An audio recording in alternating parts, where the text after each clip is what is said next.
حضور رفیق ملت، حضور امان اہل سنت، معزز اساتذہ کرام، معزز علماء کرام، طالبان علوم نبویہ، سنی برکاتی بھائیو، السلام علیکم ورحمۃ اللہ وبرکاتہ۔ السلام ورحمۃ اللہ تعالی وبرکاتہ۔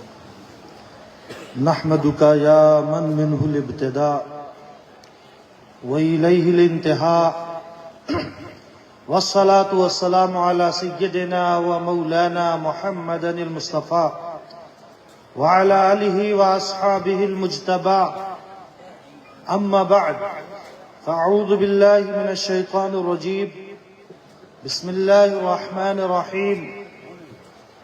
قد افلح من تزکى وذکر اسم ربہ فصلى، صدق اللہ مولانا العظیم وصدق رسولہ النبی الامین المکین الکریم۔ درود پاک پڑھنے اللہم صلی علی سیدنا و مولانا محمد معدن الجود والکرم وآلہ واصحابہ وبارک وسلم۔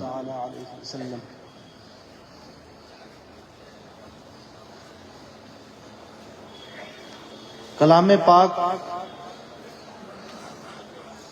کا آخری پارہ، اس میں سورت ہے سورۃ الاعلیٰ، اس کی میں نے آیت تلاوت کی ہے، 3 آیتیں ہیں۔ قد افلح، یقیناً وہ کامیاب ہو گیا۔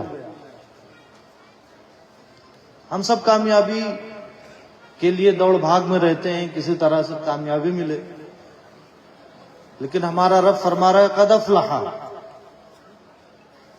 یقین سے وہ کامیاب ہو گیا۔ اب کامیابی کے جو پلرز، جو سبجیکٹ اللہ تبارک و تعالی نے بتائے وہ 3۔ من تزکا، جس نے اپنے آپ کو صاف کر لیا، یعنی جس کے پاس تزکیہ کی دولت آ گئی، وذکر اسم ربہ، اور جسے ذکر کی دولت مل گئی، فصلی، اور جسے نماز کی دولت مل گئی۔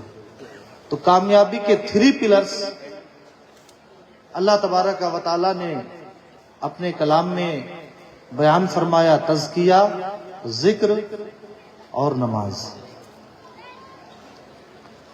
تفسیر مظہری میں قاضی ثناء اللہ پانی پتی کہتے ہیں، ویسے تو تزکیہ کا مطلب زکوٰۃ بھی ہے، اور ذکر کا مطلب تکبیرات بھی ہیں، اور صلاۃ سے مطلب عید کی بھی نماز، کئی تفسیریں، لیکن اشارہ لیتے ہوئے آیت کریمہ سے انہوں نے یہ 3 معنی بتائے ہیں کہ کامیابی کے 3 پلرز، 3 ستون ہیں، تزکیہ، ذکر اور نماز۔ تزکیہ کسے کہتے ہیں کہ نفس اور دل دونوں اللہ تبارک و تعالیٰ کی محبت میں فنا ہو جائے تو تزکیہ کی دولت مل جاتی ہے۔ خواجہ محمد معصوم رحمۃ اللہ علیہ، جو مجدد الف ثانی کے بیٹے ہیں، وہ کہتے ہیں دل 2 طرح سے فنا ہوتا ہے اللہ کی محبت میں۔ جب کسی شیخ کامل اور مکمل کے ہاتھ میں ہاتھ دے کر کے، اور جب اپنا سبق بندہ شروع کرتا ہے، جس طریقے سے درس نظامی کے اسباق ہیں، بچہ اعدادیہ پاس کر لیتا ہے تو اولا میں جاتا ہے، اولا پاس کر لیتا ہے تو ثانیہ میں جاتا ہے، ایسے وہ فضیلت تک پہنچ جاتا۔ ایسے راہ سلوک کے بھی اسباق ہیں، جب شیخ کامل اور مکمل کے ہاتھ پر وہ بیعت طریقت کر لیتا ہے۔ امام عشق و محبت مجدد دین و ملت سرکار اعلی حضرت فرماتے، بیعت کی 2 قسمیں ہیں۔ جو پیر صاحب سے ہم مرید ہوتے ہیں، 2 طرح سے مرید ہوا جاتا ہے۔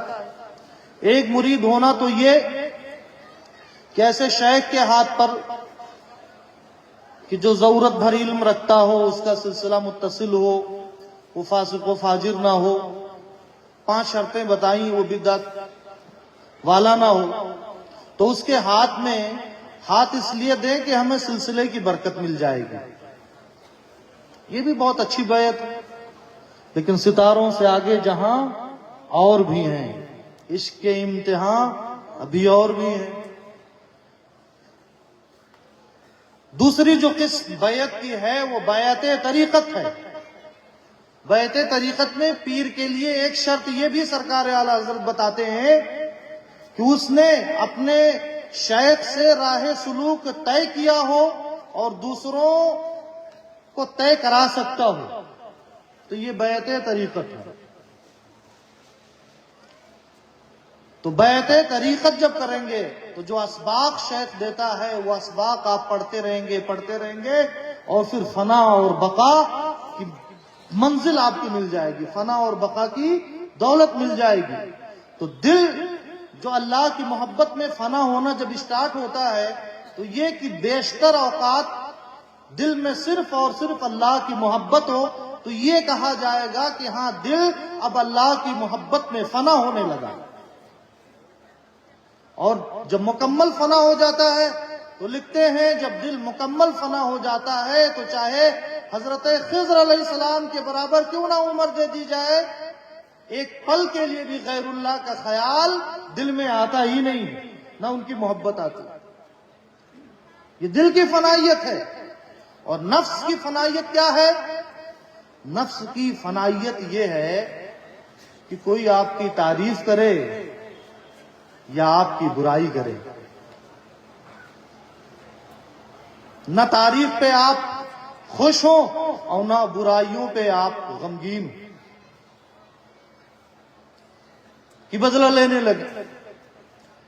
آج ہمارے یہاں پوسٹروں میں کہ کسی کا نام موٹا ہو گیا، کسی کا پتلا ہو گیا، کسی کا نیچے ہو گیا، کسی کا اوپر، اور پڑوسیوں سے جو ہم لڑتے رہتے ہیں، اس کی وجہ یہ ہے کہ ہمارا نفس بڑا موٹا ہو گیا ہے۔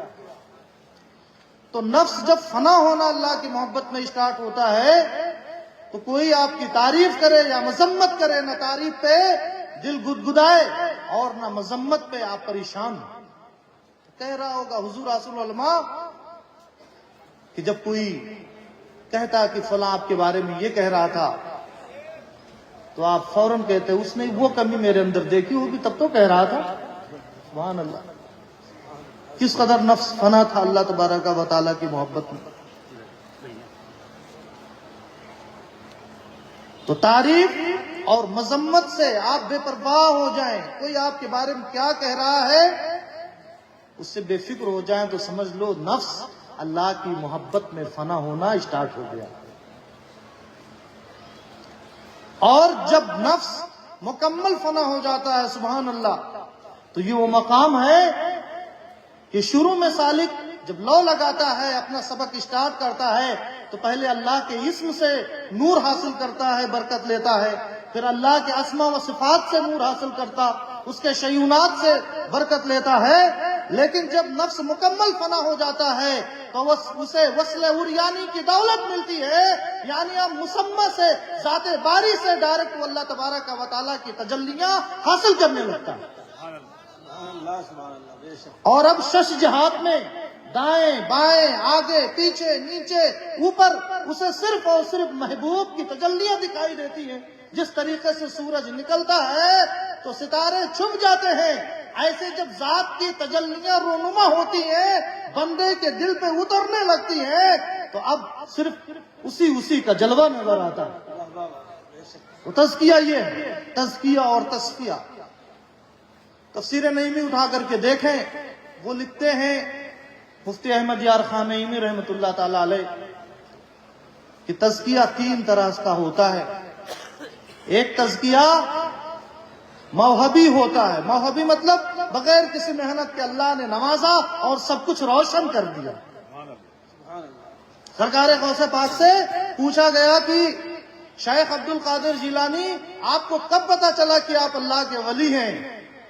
تو ارشاد فرماتے جب میں مکتب میں 18 سال سے کم عمر ہے، مکتب میں اپنے ساتھیوں کے ساتھ پڑھنے جاتا تھا تو فرشتے میرے ساتھیوں سے کہتے تھے اللہ کے ولی کے لیے جگہ خالی کر دو۔ ابھی کوئی ذکر نہیں کیا، کوئی مراقبہ نہیں کیا، کوئی مجاہدہ نہیں کیا، کوئی چلہ نہیں کیا، مگر اللہ تبارک و تعالی نے بطریق اجتباء تزکیہ فرما دیا۔ اور کلام پاک کی آیت اللہ یجتبی الیہ من یشاء ویہدی الیہ من ینیب، اللہ کسی کو اجتباء کے ذریعہ سے اپنی معرفت عطا فرماتا اور کسی کو عنابت یعنی مجاہدوں کے ذریعے سے اپنی معرفت عطا فرماتا. تو حضور صاحب البرکات سبحان اللہ اللہ تبارک و تعالی نے خاندان نبوت میں پیدا فرمایا. اور بلگرام شریف کا وہ پیارا خاندان سبحان اللہ کہ جب علماء کی پگڑیاں بک رہی تھی، اکبر کے قدموں میں گر رہی تھی، ابو الفضل اور فیضی جیسے لوگوں کے ایمان کا سودا کر رہے تھے، بادشاہ کو بگاڑ رہے تھے، اس زمانے میں جب میر عبد الواحد بلگرامی کو دربار اکبری میں بلایا گیا کہ آپ نے بڑے اچھے اشعار کہیں ذرا سنائیے، سنایا تو بادشاہ خوش ہو گیا اور اس نے جاگیر دی تو یہ کہہ کر کے ٹھکرا دیا کہ فقیر کو دنیا سے کیا لینا دینا. وہ خاندان ملا. تو یہ تزکیہ کہ پہلی قسم کیا ہے کہ بغیر کسی محنت مشقت کے اللہ تبارک و تعالی عطا فرما دے، اور دوسری قسم یہ ہے کہ کسی کے دینے سے باطن صاف ہو گیا ہو، اسے عطائی کہتے ہیں. جب حضور صاحب البرکات پر رنگ قادریت چڑھا تو کئی مشائخ سے فیض لینے کے بعد بھی جب تسلی نہیں ہوتی ہے، ظرف اتنا وسیع تھا، جب کالپی شریف کی دھرتی پہ پہنچے تو میر فضل اللہ کالپی رحمت اللہ تعالی علیہ نے سینے سے لگایا، اور جب لگایا تو اتنا دے دیا کہ کہا دریا با دریا پیوست، آج ایک دریا دوسرے دریا میں مل گیا. ابھی تک چشتیت کے دریا سے سیراب ہو رہے تھے، وہ قادریت کا بحر ذخار بھی اب لے جاؤ. تو عطائی بھی اور تزکیہ یہ شیخ کا کمال ہوتا. ہمارے سلسلے کے بزرگوں نے حضور سرکار نور رحمت اللہ علیہ نے اپنی ڈائری میں لکھا کہ شیخ کے اندر جو نورانیت ہوتی ہے بطریقے توجہ اس نورانیت کو وہ سامنے والے میں ٹرانسفر کرتا. اور یہ کب ہوتا؟ جب شیخ مقام ارشاد پر فائز ہوتا ہے. سرکار اعلی حضرت علیہ رحمہ و رضوان جب سرکار اعلی رسول مار عربی کی بارگاہ میں آئے اور چند لمحہ جو تخلیہ میں ان کے ساتھ گزارا وہ کیا تھا؟ خاتم الاکابر دے رہے تھے اور بریلی کے سلطان لے رہے تھے. یہ عطائی تزکیہ. اور ایک تزکیہ کسبی تزکیہ ہوتا ہے، بندہ مجاہدہ کرتا ہے، مشقتیں کرتا ہے. والذین جاہدوا فینا لنہدینہم سبلنا، کہ جو مجھ تک پہنچنے کے لیے مجاہدے کریں گے ہم انہیں اپنی جانب راہ دے دیں گے. اللہ فرماتا. اور مجاہدے کی دو قسمیں ہیں، ایک اختیاری ہے اور ایک اضطراری ہے. اضطراری یہ ہے کہ آپ پہ خود آزمائشیں آ جائیں جس کی وجہ سے دنیا سے آپ کا دل اچاٹ ہو جائے اور مولا کی طلب پیدا ہو جائے. اور ایک اختیاری ہے. اختیاری شیخ سلیم چشتی کے بارے میں نے پڑھا کہ سب کڑاکے کے سرد میں باریک کپڑا وہ بھی بھگو کر کے پہنتے تھے اور پہاڑی پہ بیٹھ کر کے اللہ کا ذکر کرتے تھے. حضور صاحب البرکات ہم نے بتایا آپ کو وہابی تزکیہ بھی حاصل ہے، آپ کو عطائی تزکیہ بھی حاصل ہے، اور آپ کے کسبی تزکیہ کا کیا کہنا. سبحان اللہ. 26 سال حضور صاحب البرکات قدس سرہ نے مسلسل روزے رکھے 26 سال تک، اور افطار کھجور سے، پانی سے یا معمولی چیزوں سے آپ کیا کرتے تھے. آج ہمیں رمضان المبارک میں سعودیہ کو دیکھتے ہوئے 28 کو چاند نظر آنے لگتا ہے. رمضان میں ہم سعودیہ کو فالو نہیں کرتے، عید میں کرنے لگتے. یہ حال ہے. سال میں 1 مہینے کا روزہ نہیں رکھا جاتا. مگر قربان جائیے اس گنبد کے سلطان پر، اس گنبد میں آرام فرما حضور صاحب البرکات کے مجاہدات پہ کہ 26 سال تک مسلسل حضور صاحب البرکات نے روزے رکھے. یہ حضور صاحب البرکات. اور مجاہدہ کی ایک قسم یہ بھی ہے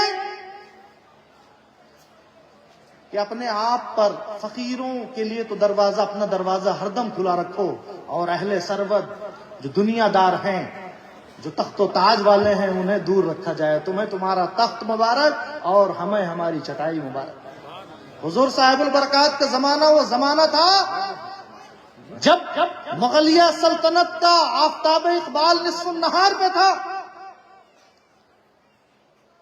تو اورنگزیب سے لے کر ڈاکٹر احمد مصطفیٰ صدیقی صاحب اپنی کتاب میں لکھتا ہے اورنگزیب سے لے کر اور محمد شاہ تک مسلسل کوشش میں لگے رہے کہ صاحب البرکات کی بارگاہ تک رسائی ہو جائے، مگر کبھی بھی صاحب البرکات نے کسی مغل سلطان یا مغل شہزادے کو اپنی بارگاہ میں باریابی کی اجازت نہیں دی۔ اور آپ کے خلیفہ ہیں عبداللہ شاہ، انہوں نے محمد شاہ مغل شہنشاہ مغل بادشاہ محمد شاہ کو اجازت دے دی۔ بہت پیچھے لگا ہوا تھا کہ صاحب البرکات سے نہیں مل پاتے تو کیا ہوا، ان کے کسی خلیفہ ہی سے مل لے، تو عبداللہ شاہ نے بلا لیا، مان لی۔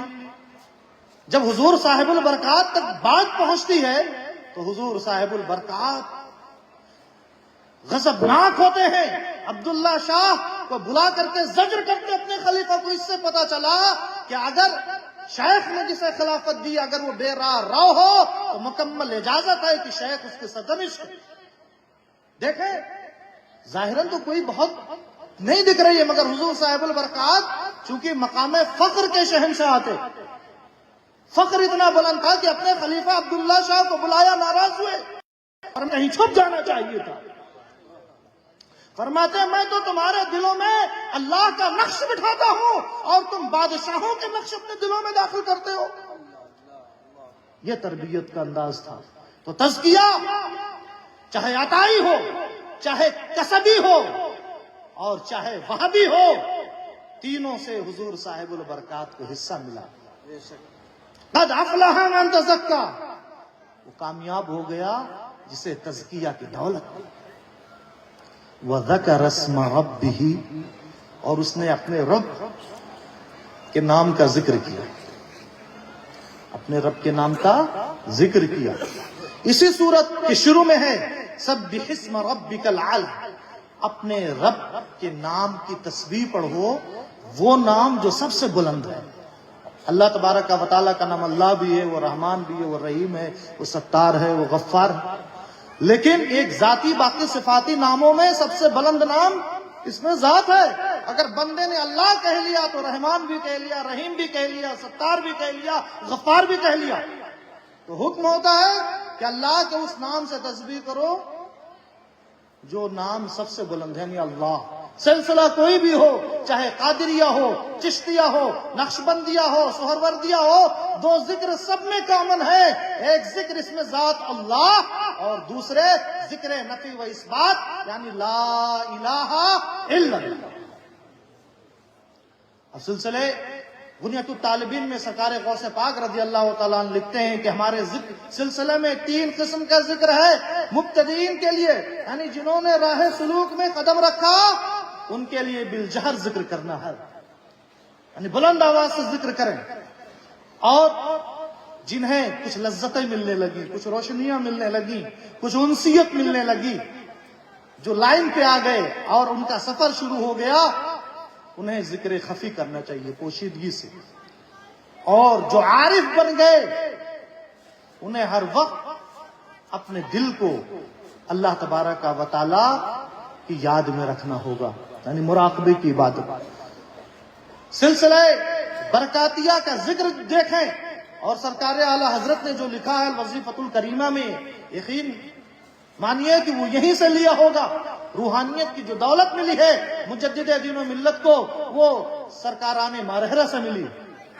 تو الوظیفۃ الکریمہ میں جو لکھا ہے سرکار اعلیٰ حضرت نے، یقیناً اپنے مشائخ اور اپنے بزرگوں سے لکھا ہوگا۔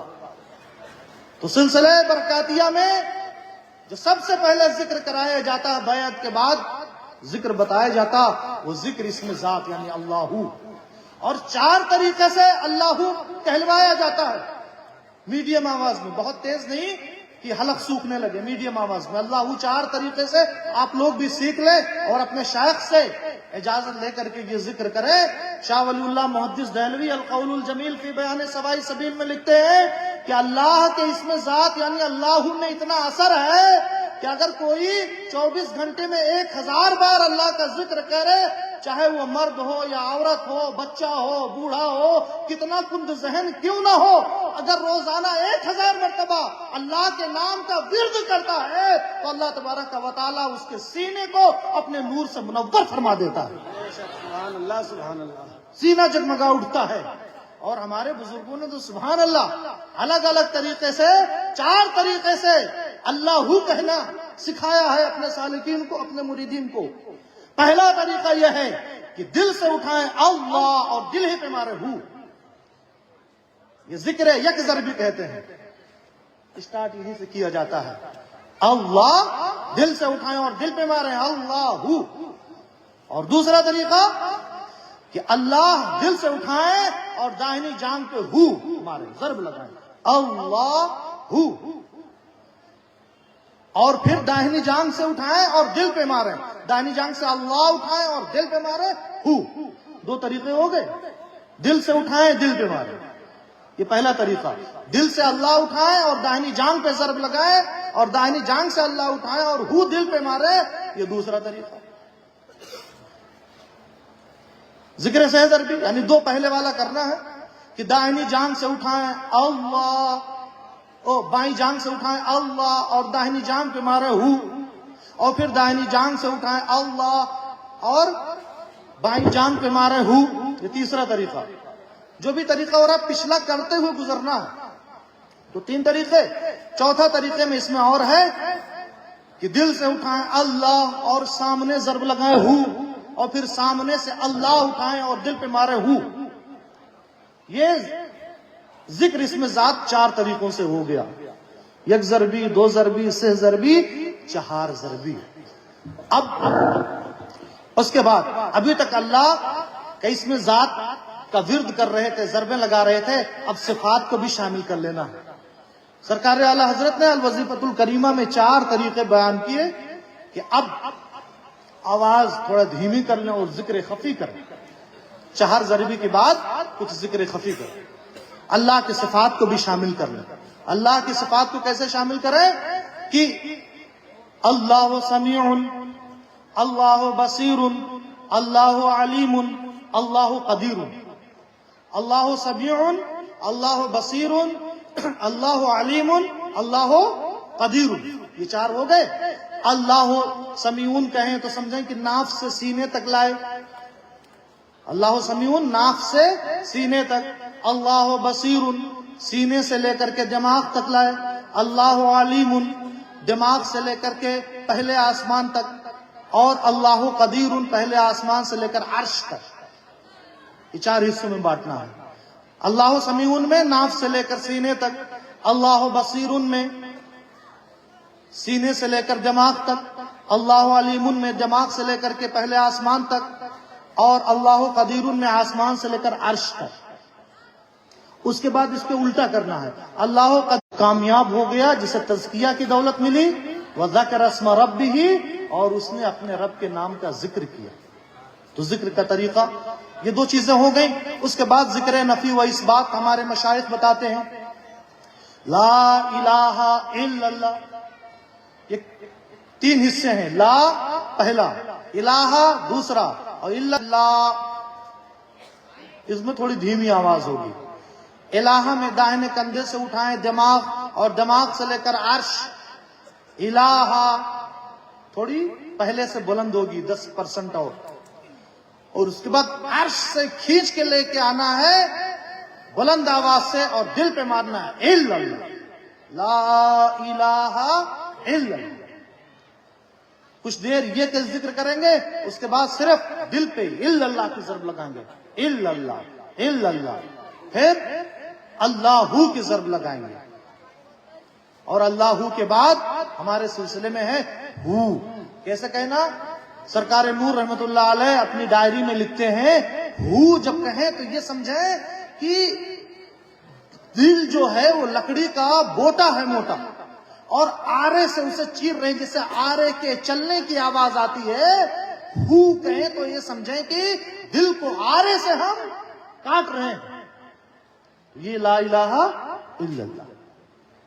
اس کے بعد تصور شیخ، اب مراقبے کی دنیا آ جاتی ہے. تصور شیخ کے مکان میں اگر ذکر کرنے مل جائے تو کیا کہنا، سبحان اللہ. اگر مکان میں اثر نہیں اور شیخ کا انتقال ہو گیا تو شیخ کے مکان کی طرف توجہ کریں یا مزار کی طرف، اور یہ سمجھیں میرا شیخ سامنے بیٹھے ہیں اور اللہ کا نور حضور کے سینے میں اور حضور کا نور شیخ کے سینے میں، اور شیخ کے سینے سے نور نکل کے ہمارے دل میں آ رہا ہے، وہ نور لیتے رہیں اور من میں اللہ اللہ کرتے رہیں. یہ تصور شیخ. کچھ دنوں کے بعد یہ کریں کہ اپنے آپ کو یہ تصور کریں کہ یہ میں نہیں، یہ ہمارے شیخ ہیں، اپنے آپ کو شیخ میں فنا کر دیں. تو تصور شیخ کا مراقبہ یہ زندگی بھر چلتا، اور اتنا قیمتی مراقبہ ہے کہ قبر میں علماء فرماتے وَلَلْآخِرَةُ خَيْرٌ لَكَ مِنَ الْأُولَىٰ، سے امت کو بھی حصہ ملا ہے حضور کے صدقے میں. جو ایمان کے ساتھ انتقال کرتا ہے قبر میں بھی اس کے درجات بلند ہوتے رہتے ہیں. تو اگر آپ کو شیخ کی ذات میں فنائیت حاصل ہو گئی تو قبر میں، مزار میں شیخ کی جو ترقی ہوگی، جو نورانیت بڑھے گی، آپ چونکہ فنا ہے شیخ میں تو اس کے چھینٹے، اس کا ریفلیکشن آپ کے اوپر بھی پڑے گا. یہ تصور شیخ. مزارات پہ بھی جائیں، اولاد مانگے شیخ کے واسطے سے وسیلہ بنا کر کے، لیکن سبحان اللہ وہ کسان بڑا مورکھ ہوگا جو بھوسا کے لیے کھیتی کرے. ارے گیہوں کے لیے کھیتی کرے تو بھوسا خود بخود آ جائے گا. اللہ سے اللہ ہی کو مانگو، اللہ والوں کی بارگاہ میں جاؤ تو سب سے پہلے اے میرے شیخ آپ اللہ کا قرب ہمیں عطا کرا دیں، آپ اللہ کے محبوب بندے ہیں. پھر اللہ کا نور ان کے سینے سے پوری زندگی جو نورانیت حاصل کی. سبحان اللہ. اور ہمارے سلسلے کا ذکر تو اتنا مضبوط ہے، سرکار نور لکھتے ہیں کہ جب دادا جان حضور خاتم الاکابر کا انتقال ہوا تو بدن تو ٹھنڈا ہے لیکن لب حرکت میں ہیں، ہونٹ چل رہے ہیں، اللہ کا ذکر ہو رہا ہے. انہوں نے اشارے سے بند کر دیا، بند ہو گیا. پھر اس کے بعد جب غسل دینے کے لیے لٹایا گیا تخت پہ تب بھی سبحان اللہ جو ذکر دنیا میں جاری تھا وہ اب بھی جاری ہے. اس کے بعد جب قبر میں لٹایا گیا قبر میں بھی آپ کی لب حرکت میں ہے اور مسلسل اللہ کا ذکر کر رہے ہیں. حدیث پاک بخاری شریف کی کان رسول اللہ صلی اللہ علیہ وسلم یدوم الذکر، اللہ کے پیارے رسول صلی اللہ علیہ وآلہ وسلم ہمیشہ اللہ کا ذکر کرتے تھے. تو اگر دوام ذکر کی دولت چاہیے تو مشائخ کے دامن سے وابستہ ہو جائے. دوام ذکر اگر کہیں ہے تو مشائخ کے یہاں ہے، اہل تصوف میں ہے. اور یہی وہ بارگاہیں ہیں کہ جن سے جڑنے کے بعد آپ قرآن پاک کے اس آیت کے مصداق ہو جاتے ہیں.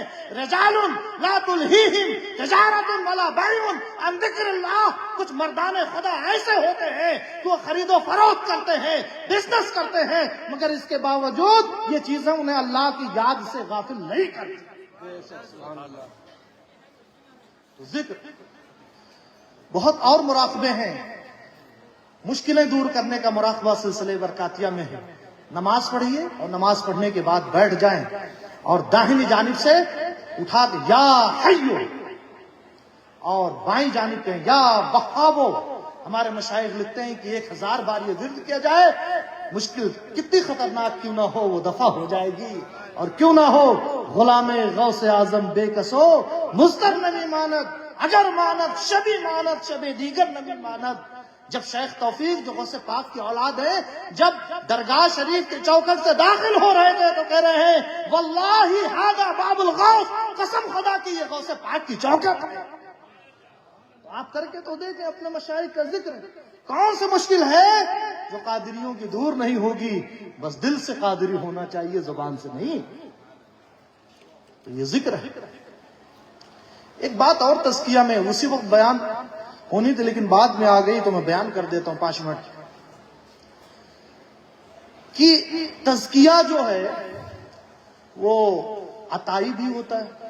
غوث پاک نے کیسے آ کر کے یہاں کے بزرگوں کا تزکیہ کرایا ہے. سید شاہ آل احمد اچھے میاں حضور شمس مارہرہ جن کا تصرف کہ ان کی وجہ سے ایک پورا خانوادہ وجود میں آیا طریقت کا. بدامی شریف کہ جب لوگ آئے یہاں سے بیعت ہوئے تو صرف بیعت نہیں، اتنا نور لے کے گئے کہ خانوادہ بدایوں الگ خانوادہ وجود میں آ گیا. اور حضور خاتم الاکابر کے پاس جب سرکار اعلی حضرت آئے تو صرف اکیلے نور نہیں، اتنا نور لے کے گئے کہ خانوادہ رضا الگ خانوادہ وجود میں آ گیا. اتنے پاورفل ہمارے مشائخ. اور کیوں نہ ہو کہ حضور شمس مارہرہ ہیں، خادم سے کہہ دیا کہ کمرے میں آج کسی کو آنے کی اجازت نہیں مگر آپ کے سگے بھتیجے ہیں حضرت شاہ محی الدین امیر عالم قدس سرہ، بچپن کا زمانہ ہے، کہتے ہیں میں جاؤں گا۔ خادم نے بہت دیر روکا لیکن شہزادہ مچل گیا اور اندر پہنچ گئے تو دیکھا 3 لوگ ہیں، ایک تو ٹایا بیٹھے ہیں، دوسرے ایک اور بزرگ ہیں، تیسرے اور بزرگ۔ تو ناراض ہوئے، کیوں آ گئے، ہم نے تو منع کیا تھا۔ تو کہتے ہیں میں تو تمہارے کندھے پہ چڑھنے آیا ہوں، اور کندھے پہ چڑھ کے دونوں بزرگ مسکرانے لگے۔ جب بچپن کی چیزیں بچہ پیدا ہوتے ہی میڈیکل سائنس کہتی ہے 60% اس کا جو میموری ہوتا ہے کمپلیٹ ہوتا ہے، 60%۔ اسی مارے کہا گیا بچہ ذرا سی بڑا ہو تو ماں باپ، جوان ماں باپ اپنے بچے کا کمرہ الگ کریں یا اپنے الگ کمرے میں جائیں، اس لیے کہ جو دیکھتا ہے وہ سیو کر لیتا ہے۔ ہمارے نوجوانوں کی طرح وائرس ابھی اس ذہن میں نہیں ہوتا ہے، نفس کا وائرس، گناہوں کا وائرس۔ اور سبحان اللہ خانوادہ برکات کا کوئی شہزادہ ہو تو کتنا پکا ذہن ہوگا۔ پوچھ لیا حضور شمس ماررہ سے، اس دن جب حویلی میں آپ کے گھر میں داخل ہوئے تھے تو آپ کو تو میں پہچانتا تھا، وہ 2 لوگ کون تھے؟ تو بڑا پیارا جواب ہوتا ہے، کہہ رہے وہ 2 لوگ ایک سید شاہ جلال تھے اور دوسرے سلطان البغداد تھے۔ کبھی کبھار سلطان البغداد اپنے غلاموں کو نوازنے ماررہ تشریف لے آیا کرتے۔ یہ عطائی تزکیہ ہے، یہ عطائی تزکیہ ہے۔ تو ذکر، تزکیہ، ذکر، فصلہ۔ قاضی ثناء اللہ پانی پتی اس میں ایک بات اور لکھتے ہیں، علماء کرام تشریف رکھتے ہیں کہ تزکیہ اور ذکر سے کو تو واو سے جوڑا گیا، واو حرف عطف ہے، اور نماز کو جو جوڑا گیا دین سے، گرامر، فا سے، اور فا تعقیب کے لیے۔ کہتے ہیں کہ امام ربانی مجدد الف ثانی کہتے ہیں کہ نماز کا اصل درجہ کیا ہے کہ مشاہدہ کی دولت مل جائے۔ کیا دولت مل جائے؟ مشاہدہ کی دولت مل جائے۔ بات تھوڑی اور واضح کر دوں، دین کے 3 حصے ہیں۔ پہلا حصہ اعتقاد کا، ایمان، جو حدیث جبریل سے ثابت ہوتا ہے، اور اس پر جنہوں نے کام کیا انہیں علماء کلام کہا جاتا ہے۔ اور دوسرا حصہ اعمال کا ہے جسے اسلام کہتے ہیں، اس پر کام فقہا نے کیا، انہیں فقہا کہا جاتا ہے، مفتیان کرام اور علماء کرام کہا جاتا ہے۔ اور تیسرا حصہ احسان، جسے تصوف بھی کہتے ہیں، جسے اخلاص بھی کہتے ہیں، اس پر کام صوفیہ نے کیا۔ جبریل نے جب تیسرا سوال کیا وَمَا الْإِحْسَانُ یا رسول اللہ، یا رسول اللہ احسان کس چیز کا نام ہے، تو مدینے والے آقا فرماتے ہیں جبریل احسان یہ ہے کہ اللہ کی ایسی عبادت کرو کہ اللہ کا دیدار ہو جائے، اور اللہ کا دیدار اگر نہیں ہو سکتا تو کم سے کم اتنا خیال رہے کہ ہمارا رب ہمیں دیکھ رہا ہے۔ تو مشاہدہ کا درجہ، ظاہر سی بات امکان تھا اللہ کے دیدار کا، تبھی تو پیارے آقا علیہ السلام نے فرمایا اسے عبادت کرو کہ اللہ کا دیدار ہو جائے ماتھے کی آنکھوں سے۔ تو اب کسی کو اللہ کا دیدار نہیں ہو سکتا سوائے نگاہ مصطفیٰ کے، مگر شاہ ولی اللہ لکھتے ہیں دل کی آنکھوں سے اللہ کا دیدار ممکن ہے۔ اور اللہ کا دیدار اگر کسی چیز میں ممکن ہے تو 2 چیزوں میں، یا تو موت میں اور یا تو نماز میں، یا تو مر کر کے اس کا دیدار ہو سکتا ہے، اور یا تو نماز میں دل کی آنکھوں سے اللہ کا دیدار ہو سکتا ہے۔ تو جب تزکیہ کی دولت حاصل ہو جائے گی، جب ذکر کی دولت حاصل ہو جائے گی، اس کے بعد کی جو نماز ہوگی وہ نماز نہیں ہوگی۔ امام صاحب نے لمبی قرات کر دی، رکوع لمبا ہو گیا، سجدہ لمبا ہو گیا، سبحان اللہ، یہ وہ نماز ہوگی کہ سجدہ میں تیر بھی نکل جائے تو پتہ بھی نہ چلے۔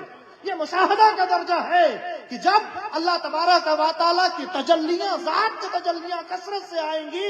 امام ربانی مجدد الف ثانی لکھتے ہیں کہ صرف نماز ہے، ذکر میں، مراقبے میں اور چیزوں میں تو صفات کا نور ملتا ہے، اس کی تجلیاں ملتی ہے، مگر نماز ہی ایک ایسی عبادت ہے کہ اگر تزکیہ اور ذکر کی دولت حاصل ہے تو بندے کو ڈائریکٹ اللہ تبارک و تعالیٰ کی ذات کا نور ملتا ہے۔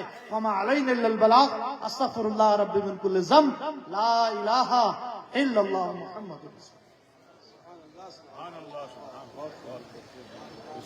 اللہ۔ یا نبی سلام علیکہ، یا رسول سلام علیکہ، یا حبیب سلام علیکہ، صلوات اللہ علیکہ، وہ کلف روزی کا چمکا سر جھکاؤ کج کلاؤ وہ در دولت پہ آئے جھولیاں پھیلاؤ شاہو یا نبی سلام رسول سلام علیکہ یا حبیب سلام علیکہ سلام الصلاۃ والسلام علیکہ یا نبی اللہ، الصلاۃ والسلام علیکہ یا رسول اللہ، الصلاۃ والسلام علیکہ یا حبیب اللہ۔ 12:30 بجے ہیں، 1:30 بجے مسجد برکاتی میں ظہر کی نماز ہوگی۔ اس کے بعد اگر جہاں چھوٹی سرکار کی مسجد میں گلشن برکات نماز ہوگی، اور گلشن برکات کی نماز ہونے کے بعد کھانا شروع ہوگا۔ گلشن برکات میں جو نماز ہو جائے گی اس کے بعد کھانا شروع ہوگا۔ اللہ تعالیٰ آپ کو سلامت رکھے، خوش رکھے۔ جائیے آستانے پہ حاضری دیجیے، بڑی درگاہ پہ حاضری دیجیے، بزرگوں کے آستانے دیجیے، انشاءاللہ تعالیٰ نماز پڑھیے۔ اس کے بعد جمعہ 2 بجے کھانا شروع ہوگا، یعنی نماز کے بعد کھانا تیار ہو رہا ہے الحمدللہ۔ دعا کیجیے اللہ تعالیٰ آپ کو سلامت رکھے۔